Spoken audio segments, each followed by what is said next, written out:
ឡើយនេះគឺថាខ្ញុំមកធ្វើការហាន់ក្រូចឆ្មាធ្វើការហាន់ក្រូចឆ្មា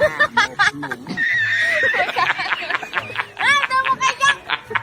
បាក់ទូយក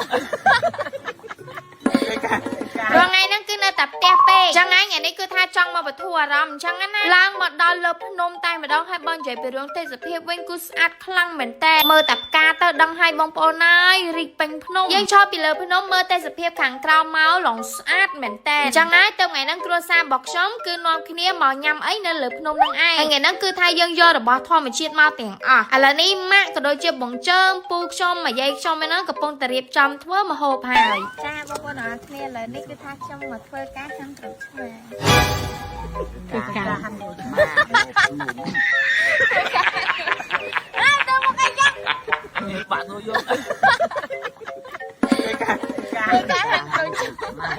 អូធ្វើការធំដុំមកបងប្អូនអើយហាន់ក្រូចក៏ទៅបងចៅមកគ្រាន់តែខ្ញុំថាធ្វើការហាន់ក្រូចឆ្មាសោះក៏រៀងឆ្ងល់ដែរឥឡូវនេះគឺថាម៉ាក់ខ្ញុំពូខ្ញុំមានកំពុងតែញាប់ដៃញាប់ជើងជួយគ្នាម្នាក់ម្ដាយមួយជើងអញ្ចឹងណាបងប្អូនអរគ្នាឆាប់បានហើយឆាប់បានញ៉ាំទាំងអស់គ្នានេះគឺយើងចាប់ដើមបង្កាត់ភ្លើងហើយម្ហូបថ្ងៃហ្នឹងគឺអត់មានអីច្រើនទេគឺយើងយកសាច់គោយកមកអាំងតែម៉ាក់ខ្ញុំគឺគាត់កំពុងតែប្រឡាក់ជាមួយនឹងចាសាច់គោថ្ងៃហ្នឹងយើងញ៉ាំបែបលក្ខណៈគ្រួសារហ្នឹងណាបងប្អូនអញ្ចឹងហើយគឺយើងធ្វើបន្តិចបន្តួចញ៉ាំអញ្ចឹងទៅតែមានអ្នកណាកំពុងតែធ្វើហ្នឹងមេឃធ្លាក់ភ្លៀងមកបងប្អូនអើយរើសឹងតាំងតន់ណាតែស្អីយើងមកដើរលេងលើកនេះក៏តិចតិចុំមែនតើតិចតិចុំត្រង់ថាអញ្ចេះកំពុងតាំងអង្គុយភ្លៀងធ្លាក់មកហ្នឹងឯងអញ្ចឹងខ្ញុំមកយាយអីកាន់ចានកាន់ឆ្នាំងរត់ហ្នឹងហើយបើមិនអញ្ចឹងទេទឹកចូលបន្លែប្លុកអស់បងប្អូនអើយហើយបើកលេចទៅមើលម៉ាក់ខ្ញុំវិញមេឃកំពុងតែភ្លៀងម៉ាក់ខ្ញុំហ្នឹងរត់ទៅជ្រកក្រោមដើមចេកជ្រកម្នាក់ឯងមិនអត់ចិត្តទេយកស្លឹកចេកលហែកមកទទួលខ្ញុំហើយនឹងអញ្ចឹមចិត្តបានដល់កហើយហ្នឹងម៉ាក់ខ្ញុំយកស្លឹកចេកលហែកយកមកជ្រកភ្លៀងប៉ុន្តែអត់អីទេបងប្អូនអរគ្នាភ្លៀងតែមួយសន្ទុះទេមេឃឡើងស្រឡះល្អហ្មងពេលដែលមេឃស្រឡះហើយគឺយើងចាប់ផ្ដើមយកសាច់យកមកអាំងវិញហើយបើនិយាយពីរឿងចទៀសនេះវិញចទៀសធ្វើដោយឈើដោយសារតែផ្លិចយកចទៀសមកពីផ្ទះអញ្ចឹងគឺយើងធ្វើបាត់ចទៀសធម្មជាតិអញ្ចឹងថ្ងៃហ្នឹងគឺធ្វើបាត់ធម្មជាតិ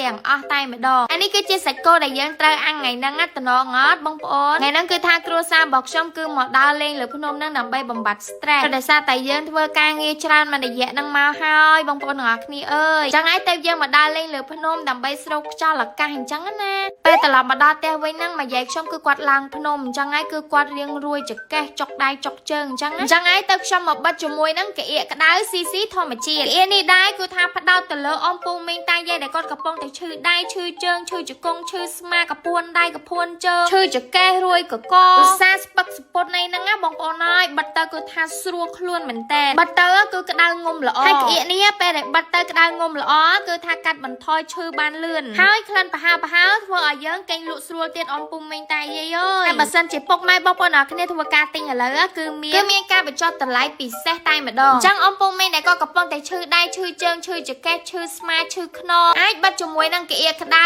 ស៊ីធម្មជាតិបាន